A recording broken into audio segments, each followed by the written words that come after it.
जय हिंद दोस्तों। सृजनात्मकता और उदार आनंद बचपन की कुंजी है। इसे इस नासमझ वयस्क संसार से खतरा है। ऐसा मैं नहीं कह रहा हूँ, ऐसा कहा है गुरुदेव रविन्द्रनाथ टैगोर ने।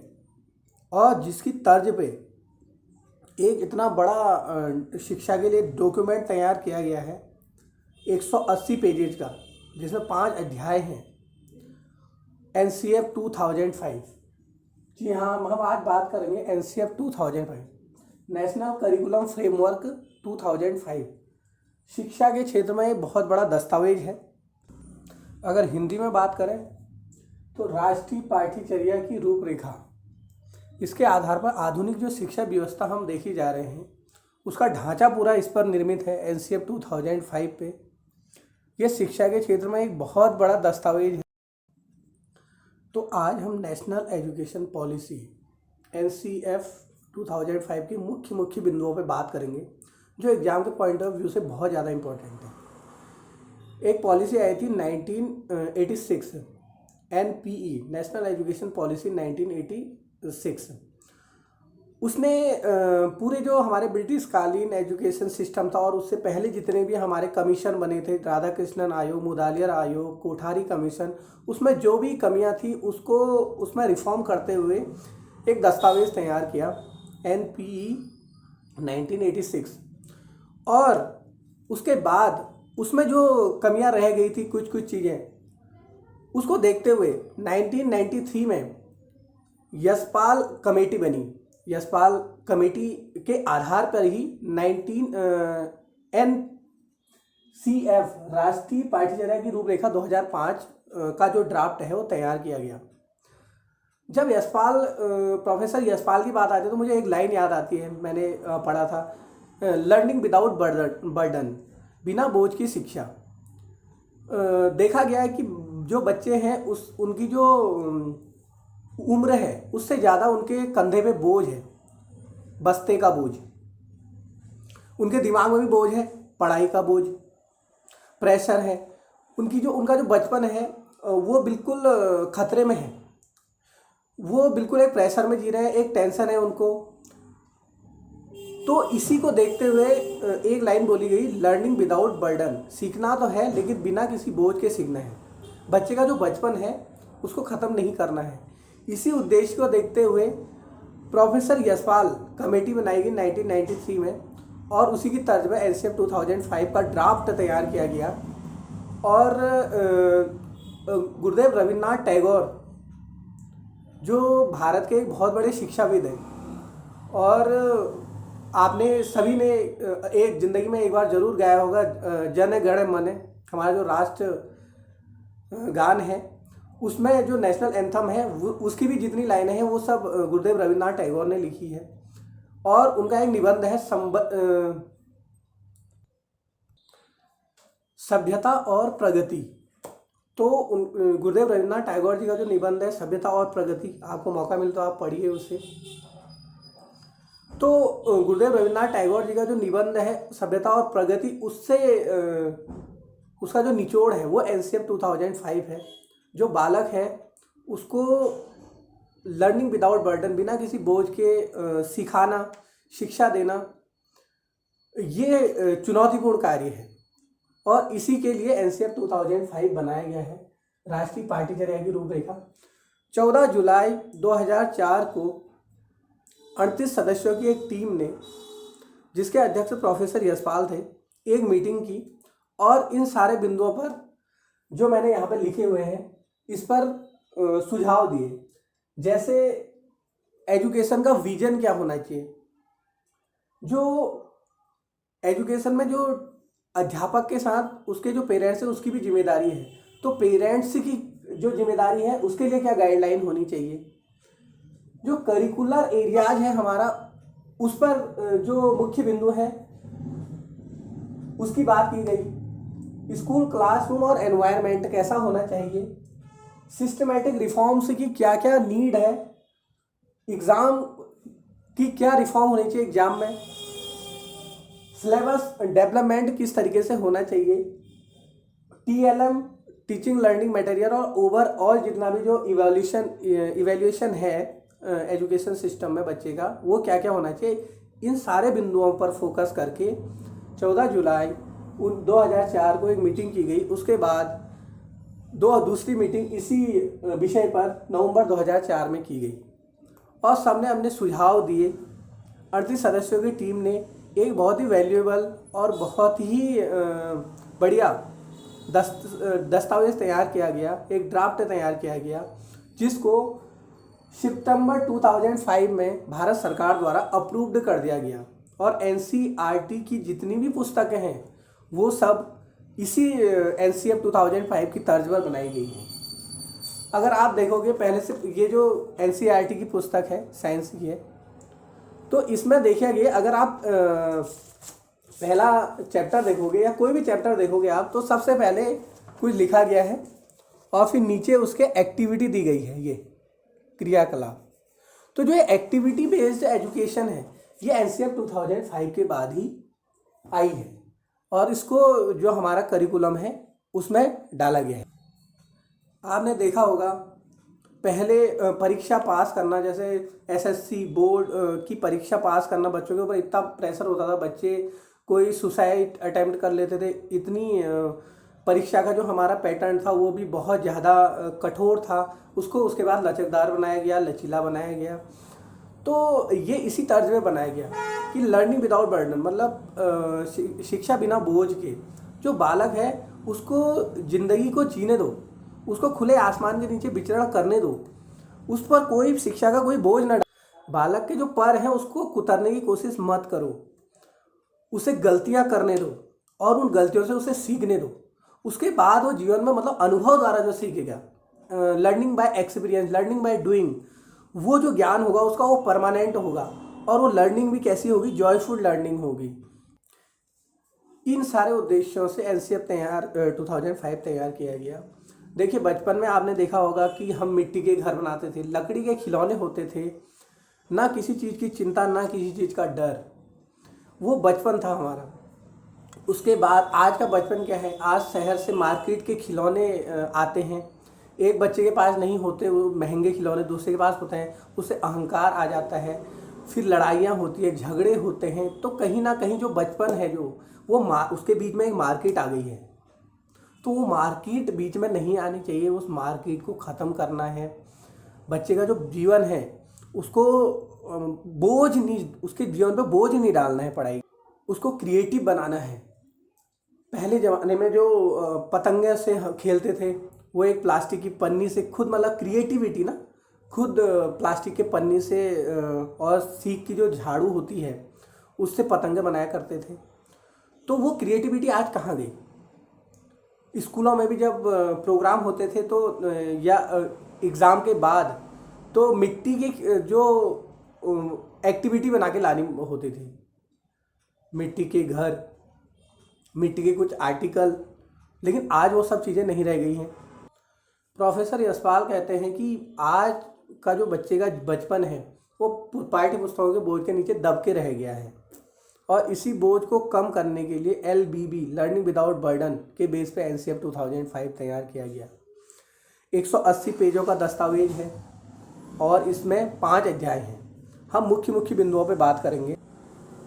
तो हम बात कर रहे थे एनसीएफ 2005 की। तो एनसीएफ जो 2005 है, एनसीएफ 2005 है जो वो 5 चीज़ों पे बेस्ड है। 2005 और 5 चीज़ों पे बेस्ड है और मैं आपको इसको 5 अंगुलियों में याद करा दूंगा। और इसके लिए एक फॉर्मूला बना रखा है मैंने, एल राणा। तो एल राणा अगर आपको याद हो गया, एल राणा का मतलब लक्ष्मण राणा, ऐसे याद कर लो, लक्ष्मण राणा। तो एल का मतलब क्या है, लाइफ। आर का मतलब क्या है, रोट लर्निंग। ए का मतलब क्या है, ऑल राउंड डेवलपमेंट। एन का मतलब क्या है, नेशनलिज्म। और ए का मतलब है एक्टिविटी। तो इसको आप बहुत डिटेल में समझते हैं। देखो जो एनसीएफ 2005 बना था वो बना था 22 लैंग्वेजेस में जो ड्राफ्ट है। और इसका जो निचोड़ है 180 पेजों का दस्तावेज है, लेकिन 180 पेज हम पढ़ नहीं सकते, बहुत टाइम लग जाएगा। तो हमें जो मुख्य चीज़ें हैं वो निकाल के लाया हूँ मैं। 5 चीज़ें हैं मुख्य, और 5 चीज़ों को एल राणा नाम से आप याद कर सकते हो। इसको देखो, जो पहला वाला एल है उसका मतलब है लाइफ से जोड़ना है ज्ञान को, स्कूल के जो ज्ञान को है जो स्कूल के बाहरी जीवन से जोड़ना है।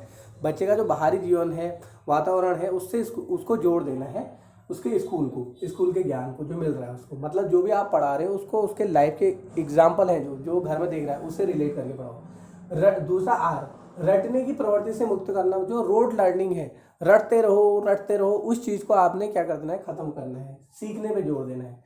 अगला है पाठ्यचर्या से बालक के चहुमुखी विकास, ऑल राउंड डेवलपमेंट।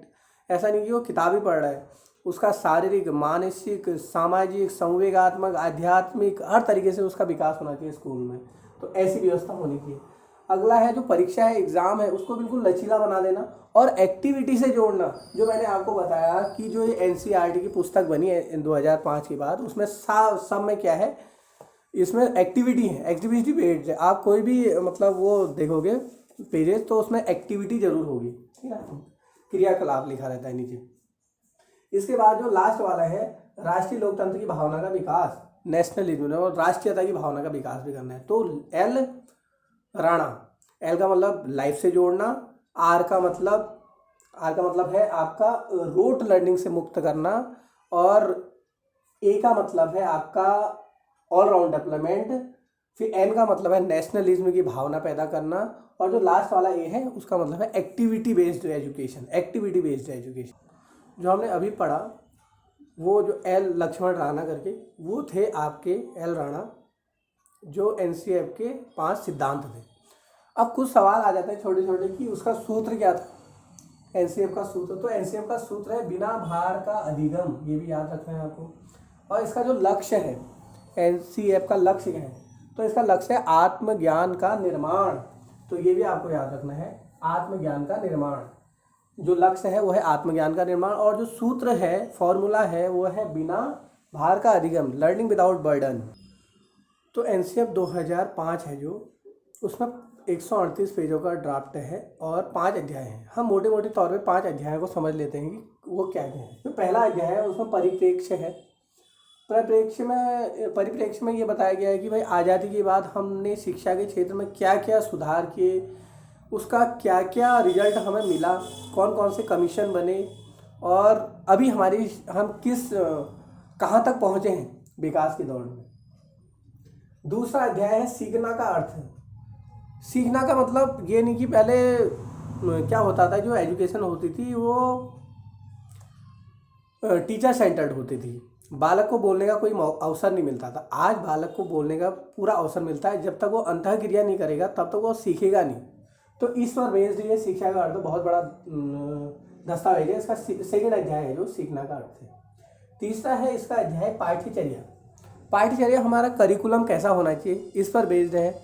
भाषाएं, कौन कौन सी भाषाओं को सिखाया जाए, हिंदी, इंग्लिश या फिर कोई क्षेत्रीय भाषा, इस पे बात की गई। और विषय कौन कौन से होने चाहिए, गणित, विज्ञान, सामाजिक विज्ञान, इतिहास। कुछ लोगों का मानना है कि भाई जो व्यावसायिक विषय सिखाने चाहिए जिससे बालक अपने क्षेत्र में आगे बढ़ सके जीवन में, और जो उसके यूजफुल विषय नहीं है उसको हटा देना चाहिए।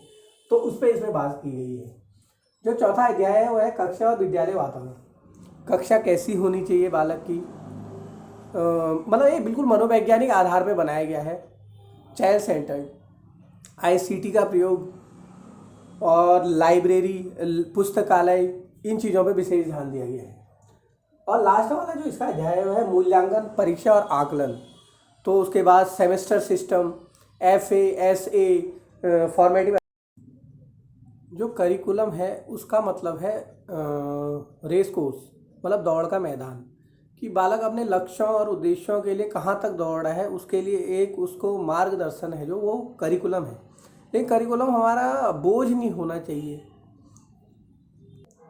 जो शिक्षक है, कलाकार रूपी शिक्षक पदार्थ रूपी बालक को आदर्शों के संस्कार में ढाल देता है। अब एनसीईआरटी जो मुख्य बिंदु हैं हम उनको समझ लेते हैं एक एक करके। जो एनसीईआरटी ने पाठ्यक्रम के लिए लक्ष्य रखे, तो उनका पाठ्यक्रम ऐसा होना चाहिए जो मूल्यों, शांति, सहिष्णुता, संस्कृति और आदर्शों को बढ़ाए। दूसरी बात उन्होंने कही जो बालक है वो बिल्कुल ग्रहणकर्ता के रूप में उसको देखा जाए।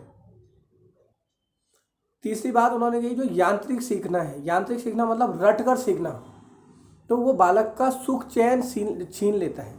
तो रटने पर बिल्कुल रटन तो मुक्ति शिक्षा की बात करी NCF 2000। और 1986 का जो NPE आया था, नेशनल एजुकेशन पॉलिसी, वो भी स्थानीय और परिवेश के आधार पर शिक्षा देने की बात करता है। जो NCF का जो मुख्य बिंदु है नेक्स्ट, वो ये है कि आत्मसम्मान, नैतिकता और रचनात्मकता मतलब क्रिएटिविटी, इसका का विकास करना चाहिए। बालक को खड़े करके कक्षा में बेइज्जत नहीं करना चाहिए, डांटना नहीं चाहिए सबके सामने, क्योंकि उसका भी एक समाज है, तो उसे वो डिमोरलाइज हो जाएगा और आगे से कभी भी वो आपकी पढ़ाई में इंटरेस्ट नहीं लेगा। तो इन चीज़ों का मुख्य ध्यान रखना है। 1992 में बना था POA 1992। तो POA का मतलब प्लान ऑफ एक्शन। तो इसमें ये निर्णय लिया गया कि जो एजुकेशन होनी चाहिए वो 3 चीज़ों पर बेस्ड होनी चाहिए। नंबर 1 प्रासंगिकता, नंबर 2 लचीलापन, तीसरा गुणवत्ता। तो कोई भी चीज़ हम सीख रहे हैं तो उसका हमारे जीवन में उपयोग तो होना ही चाहिए, प्रासंगिक होनी चाहिए और गुणवत्ता होनी चाहिए, क्वालिटी होनी चाहिए एजुकेशन में, और लचीलापन भी होना चाहिए। ऐसा नहीं कि बहुत ज़्यादा कठोर बना दो उसको, हार्ड एंड फास्ट नहीं होना चाहिए ना। जो NCF 2005 है वो समतामूलक, धर्मनिरपेक्ष और बहुलवादी समाज के अनुसार शिक्षा की बात करता है, क्योंकि भारत है जो विभिन्नताओं में एकता का देश है ना। जो स्कूल की समय सारणी है उसमें गतिविधि, भ्रमण, इन चीज़ों को भी डालने की बात करता है NCF 2005।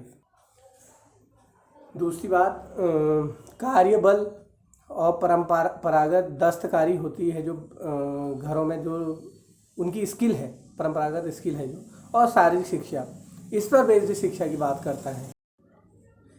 NCF 2005 ने लैंग्वेज के बारे में बहुत ही स्मार्ट तरीके से बताया, 3 लैंग्वेज फार्मूला को अप्लाई करने की बात करी, और इसमें भी बहुत सारे कॉन्फ्लिक्शन हो रहे थे।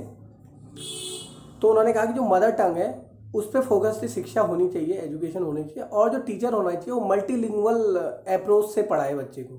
तो इसको क्लियरली उन्होंने डिफाइन किया।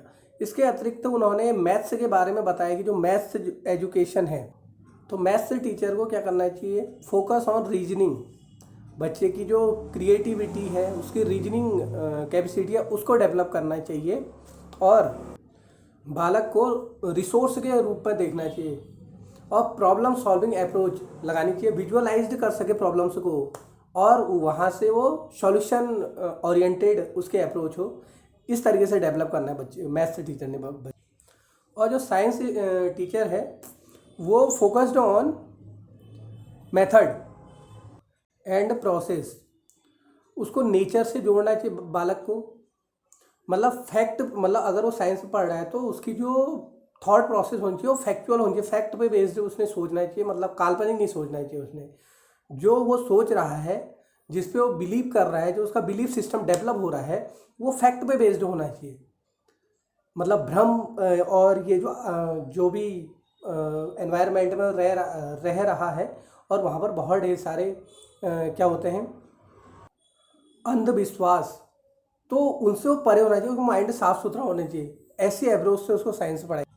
जो सामाजिक विज्ञान सोशल साइंस का अध्यापक है, उसके लिए NCF ने बताया कि उसकी अप्रोच कैसी होनी चाहिए, इंटीग्रेटेड अप्रोच होनी चाहिए, सबको जोड़ के रखने वाली अप्रोच होनी चाहिए उसकी, और उसका जो व्यक्तित्व होना चाहिए उससे क्रिटिकल रिफ्लेक्शन होना चाहिए।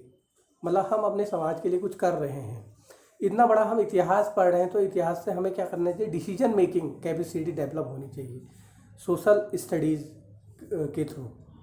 इसके अलावा 4 और एरिया बताए NCF ने। नंबर 1 आर्ट एंड एजुकेशन, इसके अंदर म्यूज़िक, डांस, थिएटर और विजुअल आर्ट्स, इन चीज़ों को करिकुलम में डाला जाए, जिससे बच्चे की मतलब किसी के अंदर भी कोई भी टैलेंट हो सकता है, उसको अवसर मिले बाहर निकलने का ना। और हेल्थ एजुकेशन और फिजिकल एजुकेशन, शारीरिक शिक्षा, तो आज की डेट में हमारे जो बोर्ड के बच्चे हैं उसमें भी एक कंपलसरी या ऑप्शनल सब्जेक्ट है फिजिकल एजुकेशन का, वो भी एनसीईआरटी ने उस पर इम्फेसिस किया कि इसे ज़रूरी होना चाहिए एजुकेशन। अगला जो उनने एरिया बताया एजुकेशन में, उनने कहा एजुकेशन फॉर पीस। तो जैसा उनका ये भी था कि मतलब समाज में शांति स्थापित करना, वायलेंस इतना हो रहा है, लोगों के अंदर पेशेंस नहीं है। तो अगर वो पढ़ा लिखा इंसान है तो वो क्या करे, समाज में पीस शांति स्थापित करे, तो ऐसी उसको एजुकेशन दी जाए। अगला है वर्क एंड एजुकेशन, मतलब कार्य शिक्षा, अनुभव, कार्य अनुभव। तो मतलब यह है कि हम समाज से ज़्यादा सीखते हैं, है ना। तो कार्य अनुभव का मतलब यह है कि आपका जो सोशल टेम्पर है वो बिल्ड हो रहा है नहीं हो रहा है, इस पर बेस्ड आपको एजुकेशन देनी चाहिए बालक को। तो इस तरीके से हमने एनसीईआरटी डिस्कस किया, इसके जो मुख्य बिंदु से उस पर चर्चा की। उम्मीद करते हैं आपको ने बहुत कुछ सीखा होगा। Thank you very much.